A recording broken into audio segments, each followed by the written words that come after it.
Big TV digital exclusive live.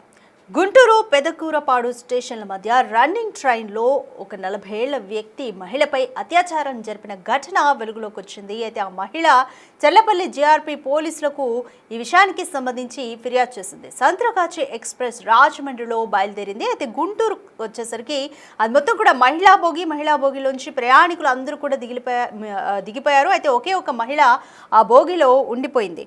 అయితే తర్వాత running ట్రైన్లో మిడిల్లో ప్రాధేయపడి మహిళా బోగిలో ఎక్కాడు 40 ఏళ్ల వ్యక్తి. అయితే 20 నిమిషాల తర్వాత, అంటే ఆ వ్యక్తి ఎక్కిన 20 నిమిషాల తర్వాత బోగి డోర్ మూసేసి కత్తితో ఆ మహిళను బెదిరించి ఆ మహిళ దగ్గర ఉన్న బ్యాగ్, సెల్ ఫోన్ అలాగే డబ్బులు లాక్కొని అత్యాచారం చేశాడు. ఆ తర్వాత పెదకూరపాడులో ఆ ఆగంతుకుడు దిగిపోయినట్లుగా తెలుస్తోంది. అయితే ఈ ఘటనకు సంబంధించి మహిళ చెల్లపల్లి స్టేషన్లో జీఆర్పీ పోలీసులకు ఫిర్యాదు చేసింది. అయితే పోలీసులు ప్రస్తుతం ఆ ఆగంతకుడు ఎవరు అన్న దానిపైన దర్యాప్తు అయితే చేస్తున్నారు.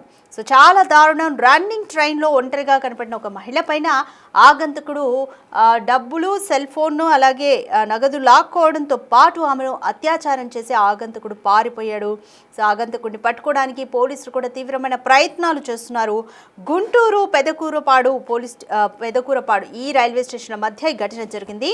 అయితే సంత్రగాచి స్పెషల్ ట్రైన్ రాజమండ్రి నుంచి బయలుదేరింది. అయితే గుంటూరుకు వచ్చే సమయానికి ఆ బోగిలో అదంతా కూడా మహిళా బోగి, అంటే లేడీస్ బోగి. అందులో ఉన్న వాళ్ళందరూ కూడా గుంటూరు మెయిన్ స్టేషన్ కావడంతో అక్కడే చాలామంది దిగిపోయారు. ఒకే ఒక మహిళ ఆ బోగిలో ఉండిపోయింది.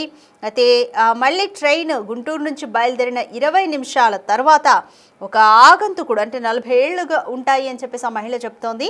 40 ఏళ్ల వ్యక్తి రన్నింగ్ ట్రైన్లో ఆమెది మహిళా భోగి అని చెప్తున్నా కూడా వినకుండా ప్రాధేయపడి ఎక్కాడు ఆ భోగిలోకి. అయితే 20 నిమిషాల తర్వాత అతను డోర్ మూసేసి కత్తితో బెదిరించి ఆ మహిళ బ్యాగ్ను, సెల్ ఫోన్ను అలాగే డబ్బులను లాక్కున్నాడు. సో వీటిని దొంగతనం చేయడంతో పాటు ఆమెను అత్యాచారం చేశాడు. ఆ తర్వాత పెదకూరపాడులో దిగిపోయినట్లుగా తెలుస్తుంది ఆగంతకుడు. తర్వాత చెల్లపల్లికి చేరుకున్న మహిళ చెల్లపల్లి పిఎస్లో జీఆర్పీ పోలీసులకు ఫిర్యాదు చేసినట్లుగా తెలుస్తుంది. దీనికి సంబంధించి మోర్ డీటెయిల్స్ మా ప్రతినిధి సురేష్ అడిగి తెలుసుకుందాం. రైట్ సురేష్, ఒక 40 ఏళ్ల వ్యక్తి మహిళా భోగిలో ఒంటరిగా మిగిలిపోయిన మహిళ పట్ల అత్యాచారం చేసి తన సెల్ ఫోన్ డబ్బుల్ని కూడా లాక్కెళ్ళినట్లుగా తెలుస్తుంది. చెల్లపల్లి పిఎస్లో ఆ మహిళ ఫిర్యాదు చేసింది. సో పోలీసులు ఏం చెప్తున్నారు? Complete details. గుంటూరు నుంచి హైదరాబాద్ వచ్చినటువంటి ట్రైన్ లో మహిళ ఎక్కి ప్రయాణం చేస్తున్న సందర్భంలో ఒక స్టేషన్ దాటిన తర్వాత ఒక వ్యక్తి బోగిలోకి ఎక్కి మహిళ ఒంటరిగా ఉందని చెప్పేసి కత్తి చూపించి తన దగ్గర ఉన్నటువంటి బ్యాగు, కొత్త నగదుతో పాటు అత్యాచారం చేసి అక్కడ నుంచి పారిపోయినట్టుగా పోలీసులకు ఫిర్యాదు చేయడం జరిగింది. పెద్దపక్కకు సంబంధించిన స్టేషన్ లో ఆ వ్యక్తి దిగిపోయినట్టు పోలీసులకు ఫిర్యాదు చేయడంతో పోలీసులు ఆ స్టేషన్ లో ఉన్న సీసీ కెమెరా ఫుటేజ్ కూడా పరిశీలిస్తున్నారు. ఈ ట్రైన్లలో ఏదైతే మహిళ ఒంటరిగా ఉందని చెప్పేసి గమనించి ఆ పథకం ప్రకారమే ఆ ట్రైన్ లో వ్యక్తి దూకు చేసి ఆ తర్వాత అత్యాచార యత్నం చేసిన ఆ వ్యక్తి కోసం పోలీసులు ప్రస్తుతం గాలిస్తున్నారు. ఎవరు ఎక్కడి నుండి వచ్చాడనే దానికి సంబంధించి కూడా వివరాలు ఆరాధిస్తున్నారు. అయితే గతంలో కూడా ట్రైన్లలో ఇలాంటి ఇన్సిడెంట్స్ జరిగాయి. కానీ రైల్వే పోలీసులు ట్రైన్ అంతా కూడా 2 కానిస్టేబుల్ రైల్వే పోలీసులను పెట్టి ఎప్పటికప్పుడు చెకింగ్ చేస్తూ ఉంటారు. కానీ ఇక్కడ మహిళపై అత్యాచారం జరిగినప్పటికీ కూడా అప్పటి వరకు చెర్లపల్లి వచ్చే వరకు కూడా ఎవరు పోలీసులు లేకపోవడంతో ఫిర్యాదు చేయలేకపోయిందని చెప్పేసి కూడా బాధ్యత చెప్తుంది. అయితే చెర్లపల్లి రైల్వే స్టేషన్ లో దిగిన తర్వాత అక్కడ ఉన్నటువంటి రైల్వే పోలీసులకు జరిగిన విషయం అంతా కూడా మహిళ చెప్పడం జరిగింది. తన పైన గుర్తు తెలియని వ్యక్తి అత్యాచారం చేశాడు, తన దగ్గర ఉన్నటువంటి బ్యాగు, కొంత నగదు కూడా లాక్కెళ్ళాడని చెప్పేసి కూడా మహిళ ఫిర్యాదు చేయడం జరిగింది. ప్రస్తుతం పోలీసులు కేసు నమోదు చేసుకొని దర్యాప్తు చేస్తున్నారు. ఏ స్టేషన్ అయితే దిగాడో అతను దానికి సంబంధించి పూర్తిగా అక్కడ ఉన్నటువంటి సీసీ ఫుటేజ్ అంతా కూడా పరిశీలిస్తున్నారు. అక్కడ ఉన్న పోలీసులకు కూడా సమాచారం ఇవ్వడం జరిగింది. రైల్వే పోలీసులతో పాటు పెద్దపూర్ గారికి సంబంధించిన లోకల్ పోలీసులకు కూడా సమాచారం అందించి ఆ వ్యక్తిని పట్టుకునే పనిలో ప్రస్తుతం పోలీసులు ఉన్నారు. రైట్ సురేష్, ఈ ఘటన గురించి ఇంకా మహిళ ఎటువంటి విషయాలను పోలీసులకు చెప్పింది? సో పోలీసులు కూడా ఇప్పుడు నిందితుడిని పట్టుకోవడానికి ఎటువంటి చర్యలు తీసుకోబోతున్నారు అనుకోవచ్చు? అంటే రైళ్లలో గతంలో కూడా మహిళలపై ఇలాంటి అగాత్యాలు జరిగిన ఘటనలు చాలా ఉన్నాయి.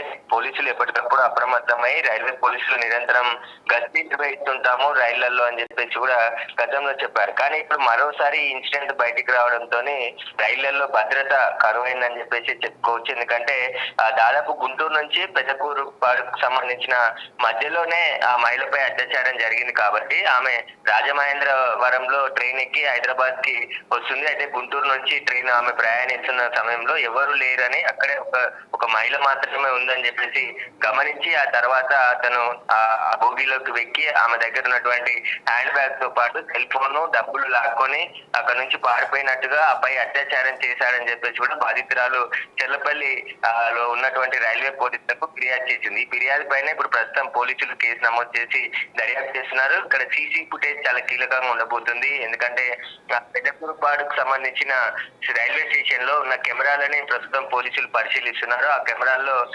నిందితుడి ఆచూకీ లభ్యమైతే ఖచ్చితంగా మహిళకు చూపించి అతనే అయితే తన అదుపులోకి తీసుకొని రిమాండ్ అరెస్ట్ చేస్తాం, చట్ట ప్రకారం చర్యలు తీసుకుంటామని చెప్పేసి కూడా రైల్వే పోలీసులు చెప్తున్నారు. ఖచ్చితంగా రైలు నైట్ సమయంలో ప్రయాణిస్తున్న సందర్భంలో రైల్వే పోలీసులు కూడా నిరంతరం నిఘా ఉండాలి, భద్రత ఉండాలి అని చెప్పేసి కూడా చెప్తూ ఉంటారు. ఏ స్టేషన్ కా స్టేషన్ చెక్ చేస్తూనే రైల్వే పోలీసులు నిరంతరం ట్రైన్ అంతా కూడా తిరుగుతుంటారు. కానీ ఇక్కడ మహిళపై గుంటూరు నుంచి పెదకూరుపాడు వచ్చే వరకు కూడా ఒక కానిస్టేబుల్ కూడా అక్కడ భోగిలోకి రాలేదు అని చెప్పేసి మహిళ చెప్తుంది. దానికి సంబంధించి పోలీసులు ఆరా తీస్తున్నారు. Right, thank you Suresh. Right, Santragachi special ట్రైన్లో అంటే రన్నింగ్ ట్రైన్లోనే ఒంటరి మహిళా ప్రయాణికురాలిపైన అత్యాచారం జరిగింది. అయితే సంత్రగాచి ఎక్స్ప్రెస్లో రాజమండ్రి నుంచి మహిళ బయలుదేరింది. అయితే గుంటూరుకు వచ్చేసరికి కూడా ప్రయాణికులంతా కూడా ఆ మహిళా బోగిలో ఉన్న ప్రయాణికులంతా కూడా గుంటూరు మెయిన్ స్టేషన్ కావడంతో అక్కడ దిగిపోయారు. అయితే అదే బోగిలోకి అంటే మహిళా బోగిలోకి జనరల్గా మగవాళ్ళు ఎక్కలేరు. బట్ కాకపోతే ఒక 40 ఏళ్ల వ్యక్తి వచ్చి ప్రాధేయపడి ఆ మహిళను బాగా ప్రాధేయపడి ఆ బోగిలో ఎక్కినట్లుగా తెలుస్తుంది. అయితే 20 నిమిషాల తర్వాత ట్రైన్ బయలుదేరిన 20 నిమిషాల తర్వాత ఆ సదరు వ్యక్తి మహిళను కత్తి చూపించి బెదిరించి సెల్ ఫోన్ను అలాగే ఆమె దగ్గరున్న డబ్బును లాక్కుని ఆమె పైన అత్యాచారం చేసి పెదకూరపాడు స్టేషన్లో ఆగంతకుడు దిగిపోయినట్లుగా అయితే తెలుస్తోంది. అయితే మధ్యలో చెర్లపల్లి దగ్గరకు వచ్చాక ఆ మహిళ పిఎస్లో ఫిర్యాదు చేసినట్లుగా తెలుస్తోంది. అయితే మధ్యలో అంటే పెదకూరపాడు నుంచి కూడా చెర్లపల్లి వచ్చే వరకు కూడా మధ్యలో నాకు పోలీస్ లెవెల్ కనపడలేదు, రైల్వే కానిస్టేబుల్స్ కానీ ఎవరు కనపడలేదు అంటూ కూడా ఆ మహిళ చెప్తుంది. అందుకే చెర్లపల్లి పిఎస్ దగ్గరకు వచ్చి నేను ఫిర్యాదు చేస్తున్నట్టు కూడా ఆ మహిళ చెప్తుంది. దీనికి సంబంధించి ఇప్పుడు ఆగంతుకుని వేటాడే పనిలో పోలీసులు అయితే ఉన్నారు. సో ఎటువంటి చర్యలు తీసుకుంటారు అన్నది కూడా ఇంకా తెలియాలి.